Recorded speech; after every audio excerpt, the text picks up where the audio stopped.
Սիրելի ընկերներ, Antifake եթերում Խաշմերուկ ոդկասթի հերթական թողարկումն է եւ ինչպես միշտ տաղավարում ձեզ հետ են լրագրող պատմաբան Դավիթ Ֆիդանյանը, վերլուծաբան, ռազմական փորձագետ Հայկ Նահապետյանը։ Մենք տեղեկացանք, որ գործող իշխանությունները շարունակում են բռնաճնշումներ իրականացնել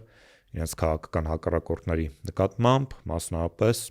այսօր առավոտյան տեղեկություն տարածվեց, որ ձերբակալվել է Հանրապետական կուսակցության փոխնախագահ Արմեն Աշոտյանը հերթական շինծու հոդվածով եւ նաեւ ձերբակալվել են այլ անձինք։ Ըստ էության մենք տեսնում ենք, որ Նիկոլ Փաշինյանը գիտակցելով, որ այլևս այս ընտրարշավի շրջանակներում նախաձեռնությունը իրենը չէ եւ շարունակաբար բոլոր ճակատներում նա ջախջախվում է, շարունակում է այդ իր վնասը փորձել կոմպենսացնել մասսայական ռեպրեսիաներով։ Պարոն Նահապետյան, եկեք փորձենք քննարկել հետևյալը. արդյոք Փաշինյանի այդ մարտավարությունը իր օգուտը կտա։ Նախ գնահատենք առնվազն երկու իրողություն, որի արդյունքում Փաշինյանը վստահաբար գիտի, որ ինքը չի հաղթելու ընտրություններում։ Իրողությունը առաջին։ Ցանկացած իշխող ուժ, եթե վստահ է, որ ինքը ունենալու է ընտրությունների ժամանակ ջախջախիչ հաղթանակ իր մրցակիցների նկատմամբ, իր թիվ 1 կարգախոսը երկրի քաղաքացիներին, ընտրության իրավունք ունեցող քաղաքացիներին դեպի ընտրատեղամասեր ուղղորդելն է, համոզելը, հորդորելը, բացատրելը, խնդրելը եւ այդպես շարունակ։ Այլ բանի մասին սկզբունքորեն կարող է չխոսել, ինչու, որտեվ շատ մասնակիցներ նշանակում են, որ ասենք եթե խորհրդանական երկիր է, ցանկացած երկիր, ինքը ունենալու է շատ մանդատներ, որտեվ ինքն է հաղթում։ Միանշանակ։ Հիմա եկեք նայենք ինչա կատարում Հայաստանի Հանրապետությունում։ Բացարձակապես իշխանությունը մարդկանց չի հորդորում գնալ ընտրությունների։ Փոխարենը ընդդիմությունն է հորդորում, ինչու։ Որտեղ բարձր մասնակցությունը միանշանակ ապահովելու է ընդդիմության հաղթանակը։ Քիչ մասնակցությունը, ասենք 50% եւ պակաս, բերելու է իշխանության հաղթանակի, որը նշանակում է, որ իշխանությունը այսօր իր ընտրազանգվածով, վարչական ռեսուրսով փոքրամասնություն է, չէ՞։ Ակնհայտ է, չէ՞, բարձր տոկոսի, դե բարձր տոկոսով երկու պետությունում եվրոպական եղավ իշխանափոխություն, Հունգարիա, Բուլղարիա։ Հիմա Հայաստանում այսօր գնում է այս գործընթացը։ Իշխանությունը դրա մասին հրաշալի գիտի։ Ես կարծում եմ նաև իրապես իրազեկ է այն հավանական տոկոսներին, որը կարող է այս կամ այն ուժը հավաքել։ Եվ 3 ընդդիմադիր ուժ միասնական, ամենաշատ ուժը Հայաստան կուսակցությունը, միասնական, այսինքն Գյումրի 2 տարբերակով, որից իշխանությունը իդեպ Սարսափում է։ Եվ որի վերաբերյալ իրենք առանց թեթևեթանքի հրապարակավ հենց ի սկզբանե ասել են, որ դեմ են, որ Հայաստանում կրկնվի դա, նշանակում է դա իրանց աքիլեսյան գարշապարն է։ Իսկ իրենք պարտվելու են այդ դեպքում։ Հիմա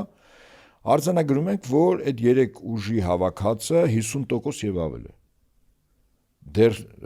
դրան չգումարած փոշիացվող ձայների տոկոսները, որը բնականաբար ավելացնելու։ Եվ 3 Փաշինյանը փաստացի որևիցե ուժի ընտրությունից դուրս թողելու 3 առաջարկ արեց, եթե կարծում եմ դուք դիտել եք, ես ամբողջը չեմ դիտել, բայց այդ հատվածները դիտել եմ, որտեղ 2 իբր ընդդիմադիր հանդես եկող կուսակցության ներկայացուցիչներին ասեց, որ իրենք դիմեն կենտրոնական ընտրական հանձնաժողով կոնկրետ ուժեղ Հայաստան եւ Բարգավաճ Հայաստանին դուրս թողելու համար եւ հստակ ասեց հայտարարելով, որ եթե ինքը օրինակ դիմի սխալ կընկալվի եւ ասեմ վախեցավ դիմեց եւ այլ, բայց ի՞նչ տարբերություն դու դիմես թե քո արբանյակները սացելիտ ի՞նչ տարբերություն։ Այսինքն քո ցանկությունն է, չէ՞, ահա։ Սա եւս մեզ հուշում է, որ ինքը գործնականում սարսափում է այդ 3-ի հավաքած ձայների գումարից, որը վստահաբար բացարձակ առումով հաղթանակ է լինելու։ Իր համար ամենախնդրալիցը ուժեղ Հայաստանն է, որտեվ տարբեր սոցիոլոգիական հարցումներում ուժեղ Հայաստանն է առաջինը եւ ոչ քաղաքապայմանագիրը ոնց որ ներկայացում է վճարովի ծառայություններ իրականացնող որոշ այսպես կոչված սոցհարցումներ կազմակերպող արեմետյան կազմակերպությունների դուստր ձեռնարկությունները Հայաստանում նրանք այսպես ասենք թվեր են նկարում եւ այդ նկարչության ամենակարևոր պայմանն է որ քաղաքապայմանագիրն է առաջինը այդպես չի կա իրական սոցհարցումներ եւ այդ իրական սոցհարցումներում քաղաքապայմանագիրը երկրորդն է իսկ ընդդիմության 3-ի գումարը 50% եւ ավել է ես նորից եմ ասում անուղակի 3 Փաշինյանը հաստատեց այն հիմա ինչ ես ասում հակառակ դեպքում իր մտքի ծայրով իսկ չեր անցնի 3 ընդդիմադիր իրական ուժերից որոնք անցողիկ շեմ հաղթահարելու են դուրս թողել երկուսին ակնհայտ է չէ անգամ մեկին չէ երկուսի այսինքն ինքը անգամ մտավախություն ունի որ եթե երկուսը մնան մեկին դուրս թող ապա նրա ձայները կարող են այստեղ գալ եւ էլի խնդրեմ ունենալու Եվ ես կարծում եմ, որ այնուամենայնիվ իր վիճակը բավական ծանր է եւ այսօր այնիշ կատարվում է ձերբակալություններ, խուզարկություններ, որը երեկվա շարունակությունն է, որտեղ երեկել են արել, ինչ որ բան նշանակում է։ Իր համար նորից եմ ասում, խնդիրը Սամվել Կարապետյանի առաջնորդությամբ, ցուցակով, ընտրացուցակով Նարեկ Կարապետյանի գլխավորությամբ ուժեղ Հայաստանն է։ Բայց իր համար նաև խնդիր է Գագիկ Ծառուկյանի գլխավորած ցուցակը, որի երկրորդ համարը այս պայն բանտ կալանավորված է։ Ես չեմ բացառում, որ այսօր քաղաքապայմանագիրը հանրահավաք է կազմակերպում, նո ասենք այսպես, 50-60 հազար իշխանության համար եթե կենսական է, այդ ամբողջ հրապարակը լցնելու ինքը կարող է անել։ Ցանկացած իշխանություն, միայն վարչական ռեսուրսը իրենց ընտանիքի անդամներով եւ որոնց նկատմամբ լինի խիստ հրահանգ չներկայանալու դեպքում, ասենք այնտեղ ներկա բացակայով վարվի, եթե ընտանիքի անդամներով չես գալիս, դու բանա, գործից ազատում ես։ Դե այս ընտրաշավի ընթացքում արդեն տեսանք թե ինչպիսի տոտալ վարչական ռեսուրս են կիրառում։ Հիմա ուզում եմ ասել, որ այդ հրապարակը 50-60 հազար ինքը լցնում է, բայց իրականությունն նա է, որ իր համար այդ հավաքը շատ կենսական է եւ այդ հավաքին է ինք ինչ որ բաներ ասելու հիմա կասեմ ինչ մյուս տեղերը որ գնում էր առանձնապես վարչական ռեսուրսին ասում էին հանդիպան ներկա եղի բայց այդպես խիստ հրանք չէր սկզբունքորեն չգնացողներին ասենք միանգամից գործից չէին ազատում ես ենթադրում որ այս հավաքին ասվելու է եթե չգնում ռիվայլ կլինի հա որտեվ ինքը խնդիր ունի հրապարակի բազմամարդ լինելու հանգամանքը օգտագործել այս հրապարակում ես չեմ բացառում որ հայտարարվի ուժեղ Հայաստան, չեմ բացառում նաև Բարգավաճ Հայաստան, ուրեմն կուսակցություններին ընտրապայքարից դուրս թողելու իր հրահանգը կամ հրամանը։ Սա ինչի համար է հիմա արվում, որովհետև ամենայն հավանականությամբ այնուամենայնիվ ասենք այսպես, հա, դատախազները եւ դատավորները անօրինական քայլ են անելու, եթե նման որոշում չկայացրեցին, որի համար ցանկացած իշխանապողությունից հետո, եթե սրանք հավերժ չեն մնալու Հայաստանում, իրենք դատվելու են վստահաբար, որտեղ իշխանության արդեն կողքից մարդիկ չեն գալու, իշխանության գալու են հենց այն ուժերը, ում որ փորձ է արվում թողել, չէ, դուրս ընտրապայքարից, այսինքն որ քվեարկությանը իրենց կուսակցության անվանումները քվեաթերթիկում անգամ եթե լինեն, բայց անվավել լինի ցանկացած իրենց օգտին ձայն տրված, եւ ցանկացած դատավոր եւ դատախազ գիտի, որ ինքը պատժվելու է վախի իրենց բան հոգեվիճակը հանելու համար ես կարծում եմ այդ հայտարարությունը Փաշինյանը անելու հանրահավաքի ժամանակ ցույց տալով առաջնորդին դատավորներին եւ դատախազներին որ մեր մեջքին կա ժողովուրդ կանգնած ահավասիկ սա հրապարակի լեփլեցուն պատկերը բազեմ ասում ես չեմ բացառում որ այսօր երեկոյան 5-ի կողմերն է այդ հավաքը 5-6-ի հա մենք գնահատենք որ եթե այդ հավաքի ժամանակ ասվեց որ հանվելու են երկրորդ կոնկրետ ուժեղ Հայաստանի Բարգավաճը կարող է Բարգավաճի մասին չասի օրինակ նորից եմ ասում իր համար խնդրահարույց ուժեղ Հայաստանն է իսկ գիտեք ինչ է նշանակում որ Հայաստանում ստեղծում է լրիվ նոր իրավիճակ անշուշտ պարոն Ապետյան իշխող ռեժիմի տվայտանքների եւ խոճապի մասին էր նաեւ խոսում այն արձագանքը, որը որ եղավ ուժեղ Հայաստանի նախընտրական ամփոփիչ հանրահավաքից հետո, երբ նույն հանրապետության հրապարակը լեփ-լեցուն էր ըստ էության եւ մենք տեսանք նաեւ այդ հսկայական էներգետիկան ոչ միայն մարդաքանակ, հա, շատ, այլ նաեւ բուրըն էներգետիկա եւ դա ցույց դրեց հանրության այդ տրամադրվածությունը, պայքարի տրամադրվածությունը։ Թերևս նաև սա է ստիս այս խոճապի, այո, կարող ենք ասել նաև խոճապի։ Սկզբունքորեն, ասենք ինչու խոճապ։ Պատկացեք այսպես, Օրբանը մասնակցում էր ընտրարշավին Հունգարիայի նախկին վարչապետը, բայց իր մոտ ներքին խոճապային հոգեվիճակ չկար։ Իսկն ինքը ընդունում է, որ եթե պարտվի անդիմադիր ուժն է դառնալու եւ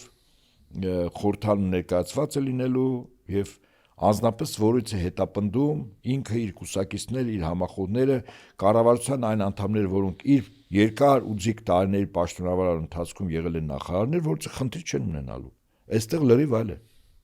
Այստեղ մտածում եմ, եթե մենք չունենք իշխանություն, ապա իրավական եւ օրինական առումով հետապնդումներ է սկսելու։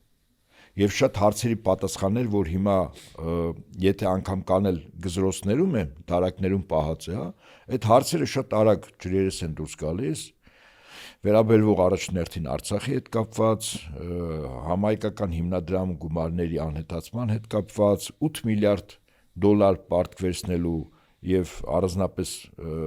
ծախսերը չրևալու հետ կապված, սահմանադրության հետ կապված, ես ասում եմ, այն ինչ որ առարկայապես են լինելու, հետապնդումների, ձերբակալությունների, մահերի եւ այլն։ Այսինքն սրանք եւ դատավորների ու դատախազների անօրինականությունների։ Այսինքն սրանք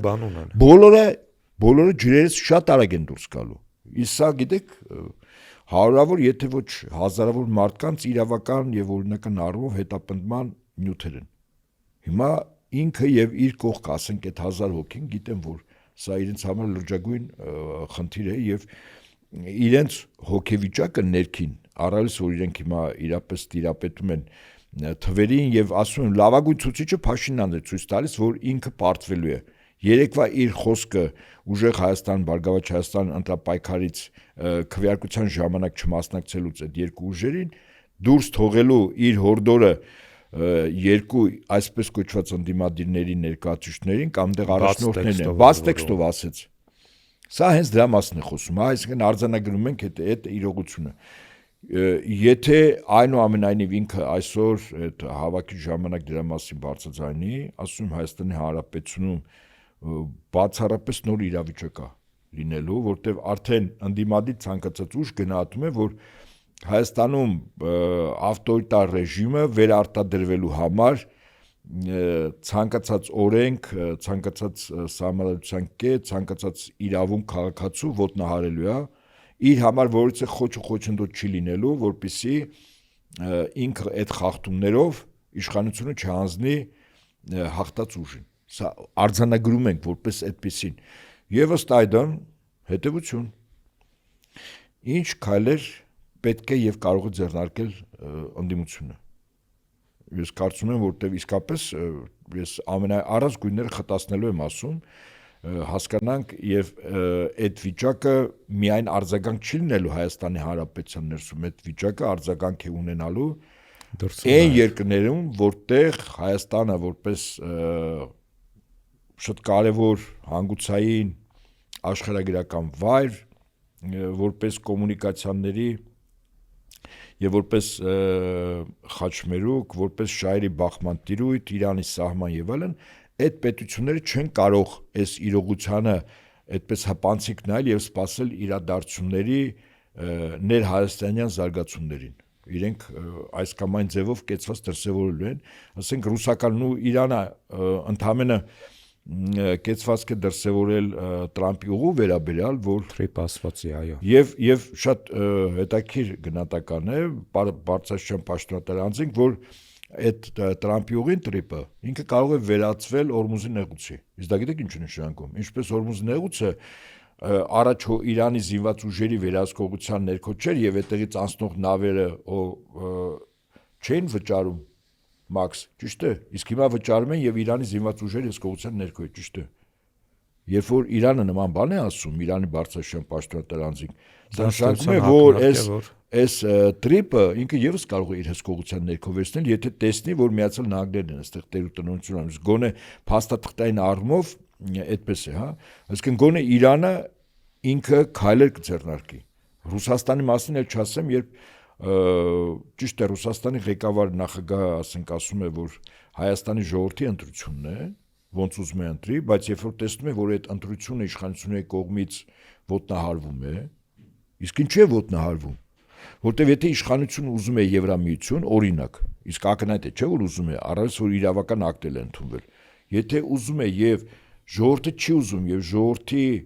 ընդդիմադիր հատվածի կարևորագույն կուսակցությանը փակում ես, թույլ չես տալիս, կամ 1 կամ 2-ին, սա ակնհայտ է, չէ՞ որ դու ժողովրդի կամքի վրա բռնանում ես, եւ Ռուսաստանը չգիտեմ ինչ կեցված դրսևորում, բայց հաստատ դրսևորելու է։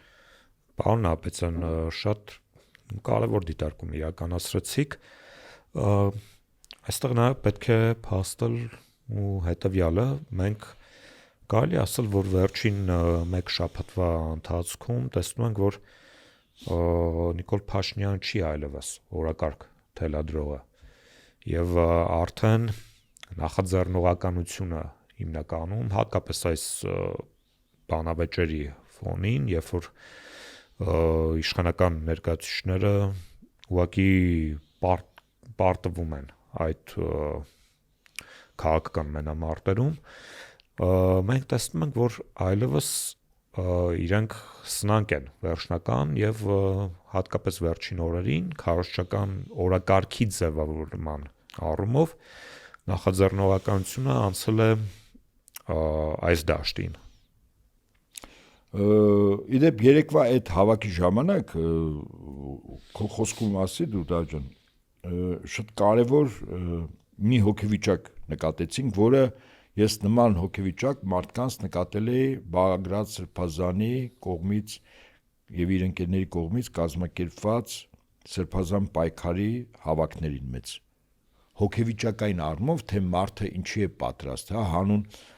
մեր երկրի շահի, հանուն իրավունքների պաշտպանության, հանուն մեր ինքնության, հանուն Արցախի, հանուն եկեղեցու ակնհայտ է, որ պատրաստակամություն կար։ Երեկվա այդ հավաքը, իդեպ ասեմ, էականորեն տարբերվում էր այլ հավաքներից, մարդկանց հոգեվիճակը եւ այստեղ շատ կարեւոր դերակատարում ունեցավ Ռուբեն Մխիթարյան, որտեվ այդ հավաքի քարոզչական եւ զգացմունքային պիկը բերեց ինքը։ Ակնհայտ էր, մեզանից յուրաքանչյուրն էլ նայում էր, հուզվում էր, հասկանում էր, մտովի գնում ենք այն ժամանակներ, որտեղ հաղթական էինք, որտեղ կորուստներ ենք ունեցել, այսինքն Ռուբենը մեզ անուղակի թե ուղակի ստիպեց վերապրել մեր 30 տարվան ու մի փոքր ավակ սերնդի մասն եմ ասում, ես գոնե իմ պահով եմ ասում, վերապրել են ամեն ինչ, ինչի մեջով մենք անցել ենք։ Եվ այստեղից հետևություն, սա եւս իշխանությունների համար դարձավ ազդակ, որտեղ հոգեվիճակային առումով ժողովուրդը պատրաստ է վճռական քայլերի, գոնե այդ վճռական քայլը առաջնորդին ընտրության մասնակցությունն է, բարձր տոկոս, սա նշանակում է իշխանությունների եւս պարտության որոշման վրա եւս մի իրողություն, եւ այդ իրողությունը մարդկանց հոգեվիճակն է, մոտիվացիան, այսպես ասեմ, շատ բարձր մոտիվացիա ունի այսօր, որը այնուամենայնիվ բերելու է շատ բարձր տոկոսների, ես կարծում եմ 60%-ից ավելի, պատկերացրեք 70% մասնակցություն լինի։ Վստահաբար, ասենք Փաշինյանի վարչական ռեսուրսով, այլևալ տարբեր օրինախախտումներով, ասենք ինքը փայլուն կերպով պարտվելու է։ Այսինքն էական պարտություն է, այնպես չի 1-2% պարտություն, որտեղ հետո բողոքարկեն ինչ որ ընտրատեղամասում վերահաշվարկ լինի, հա, որ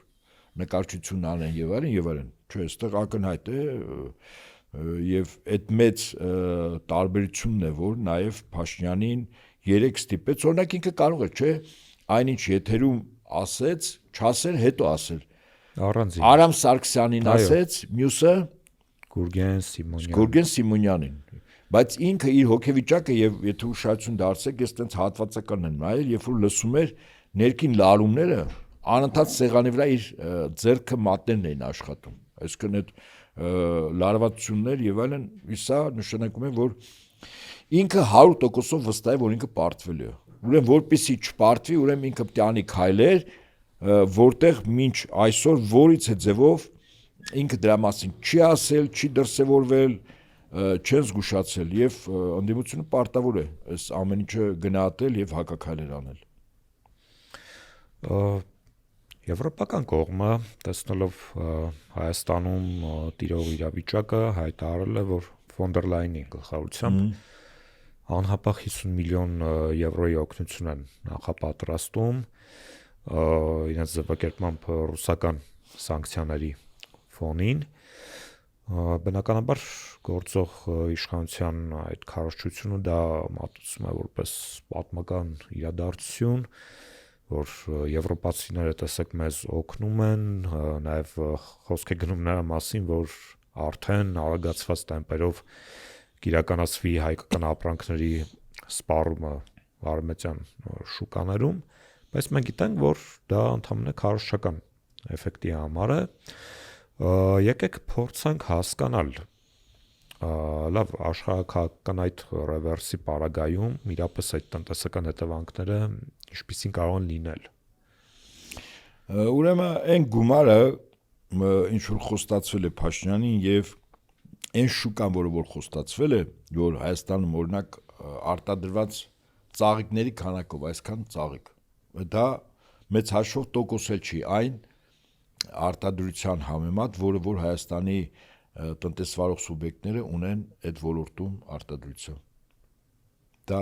ինչպես ասում են, հարցին լուծում չի տալիս, դարդին դարման չի անելու։ Ոչ էլ այդ 50 միլիոն դոլարը, որտեղ Հայաստանը հիմնականում արտադրանքը գյուղմթերքն է, մեր երկրի բնակչության առնվազն կեսից ավել զբաղված է այդ գործով, այս կամ այն չափով, եւ դա նշանակում է, որ Ռուսաստանը ակրանտ է, չէ՞ որ փակում է ամեն ինչ։ Այսինքն երկրորդ կարծիք էլ չկա, չէ՞ դա։ Սա նշանակում է, որ մեր երկրի տնտեսվարող սուբյեկտները, հիմնականում ֆերմերները, գյուղացիները եւ այլն, բավական ծանր վիճակի առաջ են կանգնելու։ Եվրոպան է ինքը այսօր խնդիրներ, ինքը իր հարկատուներից եվրոպական երկրները գրպանն է մտնում, թանկացնելով կյանքը, որպեսզի զինի Ուկրաինային, որ կռիվը Ռուսաստանի դեմ շարունակական լինի։ Սա նշանակում է, որ իրենց մոտ ոչ թե շուկաները ավելանալու են, որտեղ հայկական արտադրանքի համար ինչ որ լրացուցիչ քվոտաներ կտրվի, այլ ընդհակառակը փակվում են այնտեղ։ Եթե շուկաները փակվում են, ապա բնականաբար հայկական արտադրանքի համար ոչինչ չի լինի։ Ավելին ասեմ, օրինակ Միրգ բանջարեղեն գյուղ արտադրության մթերքները Ռուսաստան սա չգիտեմ ինչպես են որոշել, բայց այնուամենայնիվ իրենց շահից ելնելով փոխարինվելու է ադրբեջանականով, այն ինչ որ հայկականներ վաճառում, հիմա ադրբեջանից կգնան։ Կարող է սրա մեջ կսմիտ կա իդեպ, այսինքն նույնիսկ կարող էին դա անել, բայց չասել դրա մասին, որ կոնկրետ ադրբեջանականն է, ճիշտ է։ Ես կարծում եմ դա որոշակի առումով նաև կսմիտ է, որ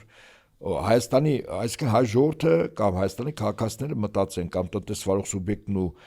ֆերմերներն ու գյուղացիները մտածեն, որ փաստորեն Հայաստանի իշխանությունները նպաստում են Ադրբեջանում արտադրված ապրանքի սպառմանը։ Ես փաստական եմ, չի ասում։ Այսինքն Հայաստանի օրվա իշխանությունը անում է քաղաքականություն, որի հետևանքով Ռուսաստանում բացվում է մեր հաշվին շուկա եւ այդ շուկան վերցնում է ադրբեջանական ապրանքը։ Այսինքն օրվա իշխանությունը հիմա մեր գյուղացու ֆերմերի շահերն է սպասարկում, թե ադրբեջանական։ Կարծում եմ փաստացի ադրբեջանական։ Ըստ էության։ Այո։ Եվ այդտեղ նաև ստանդարտների մասին պետք է խոսել, որովհետև հայկական ապրանքները արևմտյան ստանդարտներին չեն համապատասխանում բազմաթիվ չափորոշիչներով։ Իսկ ռուսական կողմը նմանատիպ արգելքներ մեր առջև երբեք չի դրել եւ ռուսական շուկան մեր համար շատ ավելի բաց է եղել։ Դե հիմա գիտեք ինչ, ասեմ այսպես, Հայաստան-Ռուսաստան առևտրատնտեսական հարաբերությունները առաջնորդին տնտեսական շահի վրա նստած չի։ Նստած է քաղաքական որոշման վրա, չէ՞։ Ընդունենք սա արձանագրենք էլի իսկապես։ Մեր գյուղմթերքը որոշ տեղ մտքի գիգանտներ կային իշխանության եւ իշխանամերձ շրջանակների, որոնք ասում են էժան է, չկա այդպիսի բան։ Մեր գյուղմթերքը ամենաթանկն է, ինքնարժեքը շատ բարձր է։ Մեկ, այսինքն ինչու ավելի բարձր ինքնարժեք ունեցող ապրանքը մտնում է ռուսական շուկա, ասում են որակով, իսկ ով է ասում, որ ավելի որակով չի, ենթադրենք թուրքականը, իրանականը, վրացականը, ադրբեջանականը, միջինասիական հանրապետությունից ով ասում, որ նրանց որակ ավելի բարձր չի։ Այսինքն Ռուսաստանում մեր գյուղմթերքի սպառումը եւ խմիչքների սպառումը, ջրեղենի ասենք սպառումը առաջին հերթին քաղաքական որոշման հետևանք է։ Քաղաքական որոշման հետևանք է նաեւ 177.5 դոլարով, չէ՞, գազի վաճառքը։ Այսինքն ինչ ռուսները չգիտեն, որ 600 ավելի մեծ է, քան 177-ը։ Գիտեն, չէ՞, եւ անգամ գիտեն քանի անգամ է մեծ։ Բայց դեպքում ինչու են քեզ էժան գազ տալիս։ Տնտեսական առումով ինքը վնաս է, չէ՞, կրում, երբ որ այդ գազը կարող ավելի թանկ ու վաճառել։ Հետաբար սա եւս քաղաքական որոշման հետևանք է։ Մենք հիմա տնտեսական հարթությամբ կրում ենք եւ կրելու ենք կորուստներ քաղաքական որոշման հետևանքով, եւ այդ քաղաքական որոշումը Հայաստանում է կայացվել։ Այստեղից հետևություն։ Իսկ ինչու է քաղաքական որոշում կայացել, որ մեր երկրի քաղաքացին նյութապես վնաս է կրում, մեր երկրի տնտեսվարողը վնաս է կրում եւ բյուջեն մուտքերը էականորեն պակասելու են։ Ինչու։ Այսինքն ո՞րն է այդ գինը, ես ասենք եթե անաչառ փորձենք գնահատել վերլուծել, ո՞րն է այդ գինը, որ մենք դի վնաս կրենք եւ ինչ, որ Փաշինյանը ասի մենք ինքնիշխան ենք, լուրջ եք ասում, հա, որ ասի Արցախը բերեր, թոքեր մեր վզից, այդ թոքից ազատվեցինք, կամ ռուսների թշնամիներին բերի Երևան, կամ հա, ես ուզում եմ ասել, որ այսօր ցանկացած Հայաստանի քաղաքացի, որը ընտրելու իրավունք ունի, առաջներտին ինքը իրեն հարց տա։ Որն է գինը, լավ զրկանքների գնում ես, կորուստների գնում ես, հնարավոր է, տեսականորեն ցանկացած պետություն ինչ քաղաքականության հետևանքով կարող է նոր զրկանքներ կրել, բայց գինն եմ ես ուզում հասկանալ։ Կա այդպիսի գին, օրինակ շոշափելի 90-ականներին մենք գիտենք, թե ինչու ենք այդ զրկանքներին գնում, որովհետև էլիտան շատ հստակ մատուցում էր, որ պատերազմը եւ առանց այդ զրկանքների հնարավոր չի հաղթել գոյամարտում, իսկ դա գոյամարտ էր։ Համացանցում շատ անգամ մի տեսանյութի էի հանդիպել, որտեղ Վազգեն Սարգսյանը խոսում էր պատերազմի տարիներին զրկանքների մասին եւ բառացի հայտարարելով, որ պատերազմի ժամանակաշրջանում չեն քննարկում, թե քանի կիլոգրամ կարագ կամ երշիկ մարդիկ կերան։ Այդ ժամանակ մեզ հետագայում 15-20 տարի հետո հիշելու են, թե մենք երկիրը կարողացանք պաշտպանել, թե ոչ։ Այսինքն այդ ժամանակ կար այդ մենք գիտենք նպատակը եւ այդ զրկանքների գնալը իմաստավորվում էր ավելի մեծ գնով։ Մենք կորուստներ ենք ունենում միտեղ, բայց շահում ենք շատ ավելի կարևոր բան այլտեղ, չէ՞։ Հիմա ցանկացած Հայաստանի քաղաքացի թող հասկանա, եթե քաղաքական իշխանությունը նման որոշումներ է կայացրել, որտեղ մեր երկրի քաղաքացին, տնտեսվարող սուբյեկտը տուժելու է, մեր երկրի անվտանգությունը թուլանալու է, 8 միլիարդ դոլար պարտք, տեսլական չկա ապագայի բացի բառախաղից, որ խաղաղություն է հաստատվել։ Հիմա գինը ո՞րն է, ինչի համար է այդ մարդը գնում զրկանքի եւ դի գնա քաղ պայմանագրին ձայն տա։ Օրինակ, ինչի համար տա ձայն։ Իդեպ մի բան էլ նշեմ, ու շատ են, հա, այդ մերձիշխանական քարոզիչները նշում ազատականացված վիզաներ, Փարիզ, Հռոմ, Միլան ճամփորդություն անարգել, բայց եկեք հիշենք օրինակ Վրաստանի օրինակը, երբ որ Վրաստան այդ ազատականացված վիզաների հարցը լուծվեց, կար մի շրջափուլ, երբ որ բազմաթիվ վրացիներ ուղղակի օգտագործելով այդ առավելությունը փախնում էին երկրից։ Հետո ինչ եղավ, հետո Եվրոմիությունը սկսեց արգելքներ դնել։ Նույն այդ վրացիների նկատմամբ, որոնք ազատականացված վիզաների շրջանակներում կարողանում էին ազատորեն հասնել Եվրոպա։ Եվ եթե Մեր ժողովուրդը մտածում է, որ նախ այդ գործընթացը ինքնին դյուրին չի, որովհետև մենք տեսնում ենք, որ այս իշխանությունների պարագայում, որոնք գոռում են արևմուտք, այդ գործընթացը հենց ազատականացված վիզաների կանգնել է այս պահին, չի շարժվում առաջ։ Եվ ինքնին այդ գործընթացը բավականին բարդ է, այսքան այն ոսկե սարերը, որ մեզ խոստանում են, դա կեղծիք է, եւ եթե անգամ լինելու պարագայում մեր քաղաքացիները չպետք է մտածեն, որ կարող են ազատորեն իրենց ողջ գերդաստանով թողնել Հայաստանից փախնել։ Այդպես չի։ Եկեք այսպես նայենք։ Ես բերեմ 3 պետության պատմություն, որոնք ունեցան կորուստներ, լուրջ եւ ունեն մենք կորուստներ Եվրամիության անդամակցության հետ կապված, բայց չեն կարողանում անդամակցել։ Ուրեմն առաջինը Վրաստանն էր, որը ունեցավ տարածքային կորուստներ, նյութական կորուստներ, իրեն տվել էին այդպես խոստում եւ փաստացի Եվրամիության հետ որովից այդ վիզաների ազատականություն տվել էին, որը շատ ավելի խնդիրներ առաջացրեց Վրաստանում։ Երկրորդը սպայն գործում է Ուկրաինան, որում Ուկրաինայի հետ կապված Գերմանիան առաջարկ էր արել Ուկրաինայի ռեժիմի պարագլխին Զելենսկուն, որ գոնե ասոցիացված անդամ լինի, այսինքն ձայնի իրավունք չունենա, բայց որպես անդամ դառնա, Զելենսկին չէր համաձայնվել, իսկ Եվրոպան մերժել էր, Եվրամիությունը մերժել էր։ Երրորդը Թուրքիան, երբ փորձում էր իր երկիրը, Թուրքիան արդեն մի քանի տասնամյակ փորձում էր, եւ փաստորեն Թուրքիան այս երկու պետությունների հետ միասին ստացավ 3 մատի գործողություն։ Այսինքն Եվրամիությունը այնպես չի, ես ոնց եմ ասում, Ուկրաինան ինձ համար գոնե ցուցիչ է։ Այդքան կորուստների զրկանքներից հետո 3 որոշում է կայացել, որ եթե անգամ 1 տասնամյակից հետո Ուկրաինայում հարակվի արվի, հետո այդ հարցը կդրվի եւ այլն, այսինքն ակնհայտ է, չէ՞, մերժման ինչ որ ուրեմն հիմնավորումներ են տալիս իբր հիմնավորումներ։ Օրինակ ինձ համար ցուցիչ է մի պետություն Խորհրդային Միության տնտեսության առումով ամենազարգացած մոնոէթնիկ մի երկիր Լիտվան։ 93% այդ տարածքում լիտվացի էին ապրում, բավականին ի համեմատ հետ խորհրդային տարածքի մյուս հանրապետությունների բավականին տնտեսապես զարգացած։ Լիտվայի ղեկավարությունը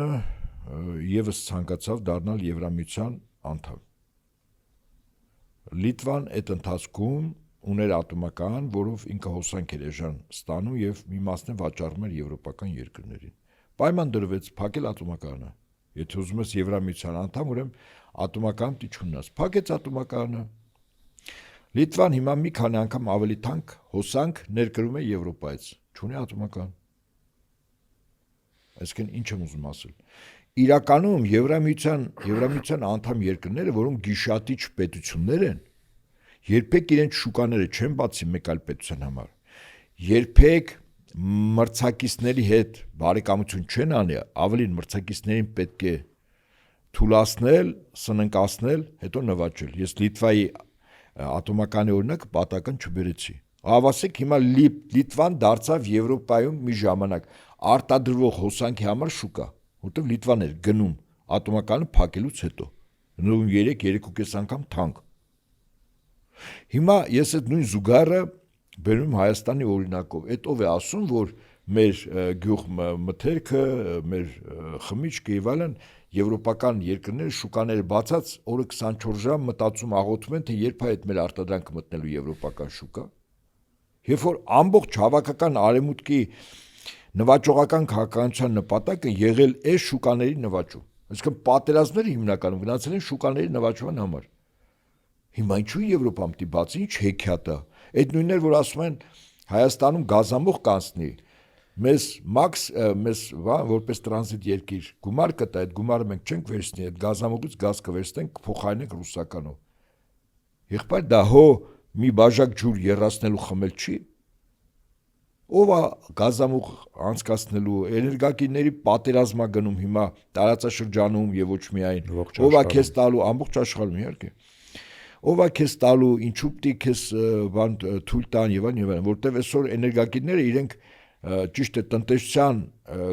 կենսագործունեության ամենակարևոր բաղադրիչն են հոսանքի արտադրության հետ կապված, բայց ես ձեզ վստահեցնում եմ դա առաջնորդին քաղաքական գործիք է եւ ոչ տնտեսական։ Այսինքն դրանով քաղաքականություն է իրականացվում։ Տնտեսությունը ինքը հետևանք է դառնում։ Օրինակ Իրանի վրա հարձակումը Իսրայելի եւ Միացյալ Նահանգների քաղաքական որոշման հետևանքով ոչ թե տնտեսական։ Տնտեսականով Միացյալ Նահանգները կորուստ չկրեցին, ասում են $100 միլիարդ ծախս են արել, կորուստ է։ Իսկ $100 միլիարդը դա բան չէ, էլի 100 տանձի կորուստ չի կամ $100 չի։ Ինչու տնտեսական ինքը կորուստներ ունեցավ, որտեղ քաղաքական որոշման հետևանքով ինքը քաղաքական ազդեցություն է ուզում ուժեղացնել, որից հետո ինքը տնտեսական շահ պիտի ստանա։ Այսինքն ինքը ժամանակավորապես կորուստ է ունենում, հաղթում է Իրանին ըստ ԱՄՆ-ի ստրատեգների, հետո նվաճում է էներգակիրների հսկայական տարածքը, հետո կոմպենսացնում է։ Այսինքն քաղաքական որոշման հետևանք է, գործողությունը ոչ թե տնտեսական, որտեղ տնտեսականով դու բան ես, պարտվում ես։ Հիմա նույնը Հայաստանի հետ կապված։ Մենք քաղաքական որոշման հետևանքով մենք կորուստ ենք ունենալու։ Բա հետո ոնց ենք այդ կորուստները վերականգնել, այսինքն տեսլական կա, հորիզոն կա, որ գնահատենք, թե ապագայում այսպես լինի։ Բացի դատարկ եւ սիղ խոստումներից, օրվա իշխանությունների։ Տեսլականը չկա եւ չի էլ մատնանշվում գոնե ինչ-որ չափով, որպեսզի սովորական քաղաքացին միջին վիճակագրական հասկանա, թե այդ աշխարհակաղակական ռևերսը, որը կարող է իրենց մատուցմամբ բերել որոշակի դժվարությունների, հա, ինչպիսի գին կարժենա եւ ինչ հետո մենք կշահենք դրանից։ Բացի հենց ձեր նշած այդ դատարկ խոստումներից խաղաղություն, անվտանգություն կամ տնտեսական զարգացում, իդեպ պետք է փաստել, որ վերջին օրերին ադրբեջանական կողմի հռետորաբանությունը նորից շատ ավելի կոշտացել է, Ալիևը խոսում է այսպես կոչված Զանգեզուրի միջանցքի կարևորության եւ գործարկման։ Ալիևս միջանցք, իրենք միշտ միջանցք են ասում, այո։ Եվ չմոռանանք նաեւ այն, որ հունիս ամսվա կեսերին Նախիջևանում այդ միջոցառումն է տեղի ունենալու։ Եվ վերջերս նաեւ ադրբեջանական մամուլում բավականին հետաքրքիր քննարկումներ կային, որովհետեւ այնտեղ էլ տեսնում են, որ Փաշինյանի իշխանությունը ունի լրջագույն խնդիրներ եւ մասնավորապես թեւեր ածում այն միտքը, որ եթե իրավիճակը փոխվի, ապա ադրբեջանական կողմը պարտավոր է զորք մտցնել Հայաստան։ Դե սկզբունքորեն դա չի հակասում այն քաղաքականությանը, որը Ադրբեջանի ղեկավարությունը կոնկրետ իրականացնում է Հայաստանի Հանրապետության նկատմամբ։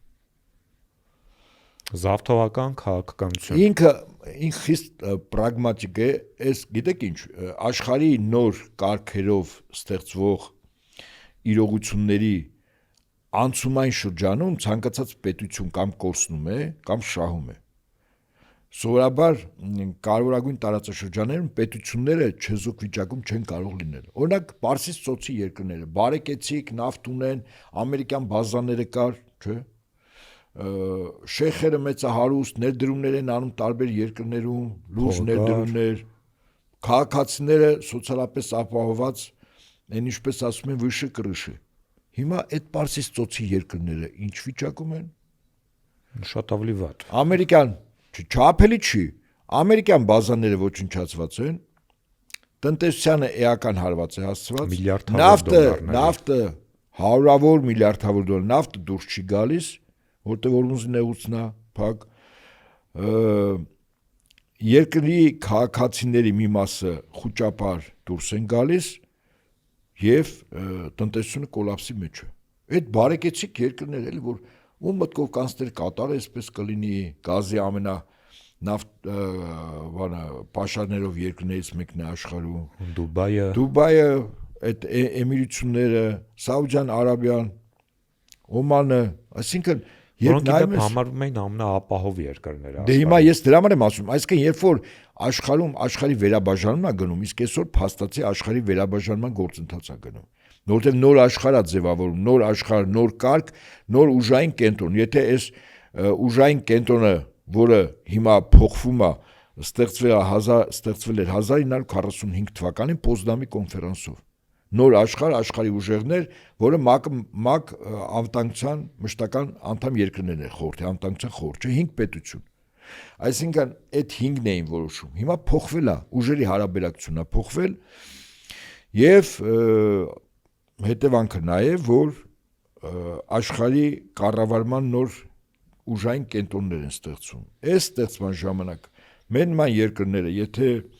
չունեն իրեն դաշնակից պետության ուղակի անմիջական պաշտպանություն, ապա իրենք ինչ են անում, դրվում են զոհասեղանին, վաղ թե ուշ։ Ես Պարսից ծոցի երկրների մասին պատահական չասեցի։ Վաղ թե ուշ իրենք դրվեցին, չէ՞, զոհասեղանին։ Հիմա շուտով մեր տարածաշրջանը կարող է դրվի, Միջին Ասիական Հանրապետությունը, Կենտրոնական Ասիայի երկրները կարող է դրվեն։ Իրանի նման երկիրը փորձ արվեց դրել զոհասեղանին, չստացվեց։ Այլ երկրներում ստացվեց, Իրանի պահը չստացվեց։ Իրանը կարողացավ իրեն պաշտպանել։ Իսկ եթե չկարողանար պաշտպանել, դուք պատկերացնում եք Իրանում չէր ինտեղ ունենալու։ Կլիներ այն ինչ որ Իրաքում կամ Լիբիայում, ճիշտ է, եւ Սիրիայում։ Այո, նաև Սիրիայում։ Այդ երկրները իրենք չկարողացան պաշտպանել։ Այս Իրանը այդ առումով բացառիկ է, ինքը կարողացավ։ Դե հիմա վերաբաժանման օրենքն է։ Ուժեղ ես տիրում ես, թույլ ես պարտվում ես, ուժեղը վերցնում է այնինչ ինքը գտնում է, որ ուժով իրենն է։ Եվ թերևս այս կարևոր դիտարկումը պետք է ընդունելի եւ առավել կոնկրետ ըմբռնելի լինի մեր քաղաքացիների համար, ովքեր որ հունիսի 7-ին գնալու են ընտրատեղամաս, որտեվ մի կողմում կա գործող վարչախումբ, ով Հայաստանը տանում է հենց մեր այսօր քննարկած այդ աղետալի սցենարով, Հայաստանը դնելով աշխարհաքաղաքական բախման կետի եւ ըստ էության Հայաստանը միջազգային այս մեծ եւ բարդ խաղում դարձնելով մանրադրամ եւ կան քաղաքական անդիմադիր ուժեր, ովքեր որ ազանգում են այդ վտանգի մասին, ազանգում են ոչ միայն վտանգի, այլև վտանգի հետևանքների մասին։ Եվ քաղաքացին պետք է հասկանա, թե ինչպիսի երկիր է ուզում ունենալ։ Մեծ հաշվով այո, քաղաքացու ընտրությամբ է որոշվելու մեր երկրի ներկան եւ ապագան։ Մեզանից յուրաքանչյուրի այստեղ այնպես չի, որ ասում է ես չգնամ, մեկ ուրիշը թող որոշի, ես կհարմարվեմ, կապրեմ, այդպես չի լինելու։ Յուրաքանչյուրիս որոշումից է հավաքական առումով կախված լինելու մեր երկրի ներկան եւ ապագան, այնպես որ կրկին անգամ հորդոր եւ կոչ բոլոր դեպի ընտրատեղամասեր, բոլորը ընտրության, որի իրավունք ունեն եւ հետո մենք այսպես պարտությունից հետո իսկ իշխանության վերարտադրությունը ժողովրդի պարտությունն է։ Սա նշանակում է, որ հետո որից մեկից մենք չբողոքենք, թե այս պետությունն է մեղավոր, այս երկրի Ռուսաստանը է սարեց, Ամերիկան է սարեց։ Բնավ երբեք ոչ, այսօր այս ճակատամարտը մերն է։ Մենք ենք այստեղ որոշելու ճակատամարտի ելքը։ Այնպես որ սիրելի քաղաքացիներ, հունիսի 7-ին բոլորդ մեկ մարդու նման ժամանակ գտեք ձեր հանգստյան օրվանից կես ժամ կամ մի ժամ հատկացրեք եւ գնացեք ձեր քաղաքացիական պարտքը կատարելու, որովհետեւ ձեզանից է կախված, թե արդյոք Հայաստանը կշարունակի այս վիլայեթացման գործընթացը, թե մենք կկարողանանք այս ճահճից դուրս գալ։ Եվ թերևս այս կարևոր դիտարկմամբ եւ ամփոփմամբ ավարտենք մեր այսօրվա թողարկումը։ Ես հիշեցնեմ, որ Anti-Fake-ի եթերում Խաշմերուկ ոդկասթի հերթական թողարկումն էր, ձեզ հետ էին լրագրող պատմաբան Դավիթ Ֆիդենյանը, վերլուծաբան, ռազմական փորձագետ Հայկ Նահապետյանը։ Գնացեք ընտրատեղամաս, սիրելի ընկերներ, հունիսի 7-ին եւ կհանդիպենք հետագայում, տեսնելով թե ինչ կկատարվի մեր շուրջը եւ մեր երկրի ներսում։